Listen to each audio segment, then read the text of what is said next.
Good morning, children. Today we'll discuss about the complex permanent tissue. So let's recapitulate some of the things from the previous class. In the last class, we have studied about the simple permanent tissue, which is subdivided into two types, that is protective tissue and supporting tissue. This protective tissue is further subdivided into two types, that is epidermis and cork or phloem, and the supporting tissue, it is again subdivided into three types, that is parenchyma, collenchyma and sclerenchyma. All these things we have discussed in the last class. So today we'll discuss about the complex permanent tissue. So complex permanent tissue, it consists of more than one type of cells which work together as a unit. So in the simple permanent tissue that we have studied in the earlier classes, in simple permanent tissue, a single type of cell work together as a unit. Single type of cells work together as a unit. But in case of complex permanent tissue, different types of cells work together as a unit. So that is the difference between complex tissue and simple permanent tissue. It is also known as conducting or vascular tissue since it consists of vascular bundles, which we will discuss now. So therefore it is also known as vascular tissue or conducting tissue. It helps in transporting organic materials, water and minerals up and down in the plants. Its main function is to transport all the minerals, waters up and down in the plant. That means to the different places of the plant. Its main use is the transportation of these materials throughout the different parts of the plants. Now complex permanent tissues are of two types. It is further subdivided into two types, that is xylem and phloem. So xylem and phloem. Xylem. So xylem is the vascular tissue in plants which transport water and dissolved nutrients upwards from the roots. So xylem, what it does? It transports. It is a vascular tissue in plants which transports water and dissolved nutrients upward from the roots. As you can see in the picture, it is the picture of a xylem. And the main function is to transport water and the dissolved nutrients. That means it carries all the water and the dissolved nutrients from the roots of the plant to upwards to the leaves or stems or different parts of the plant. That means the movement is unidirectional, that is upward from the roots to the different parts of the plant. They move only in one direction, that is from down to up. Now the different components of xylem.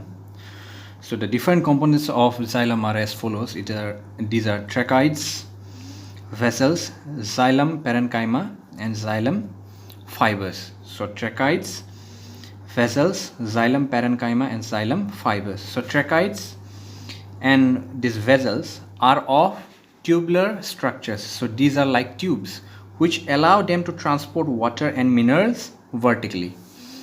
So it allows them to transport minerals vertically, that is from the roots to the different parts, that is branch or leaves of the trees. Then xylem parenchyma stores food and helps in the sideways conduction of water. So it stores food and helps in the sideways conduction of water. Xylem fibers, they are mainly supportive in function. They actually give mechanical support to the plant. So as you can see in the picture, so these are the different components of the xylem, that is tracheids or vessels, tracheids and vessels, and xylem parenchyma and xylem fibers. And the next is phloem.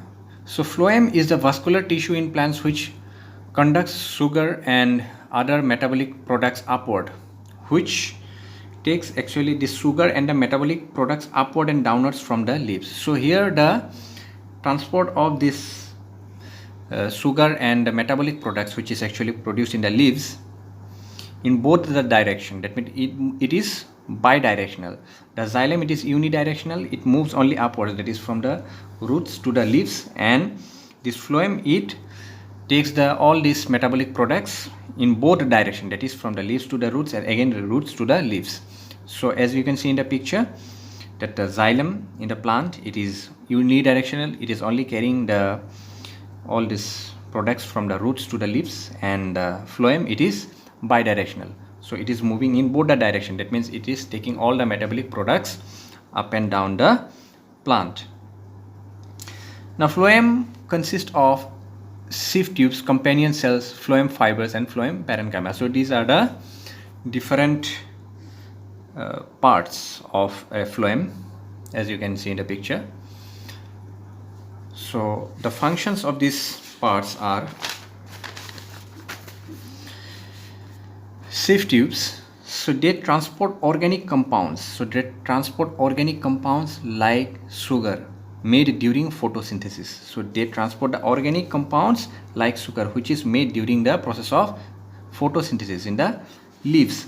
Companion cells, they regulate the activity of sugar in sieve tubes. So they used to regulate the activity of sugar in the, that is the movement of sugar in the sieve tubes. Then phloem fibers provide mechanical support to the sieve tubes. They give mechanical support to the sieve tubes. And phloem parenchyma, it stores food. So these are the different types of functions of different types of elements of phloem. So that's all for today. The remaining we'll discuss in the next class. Thank you.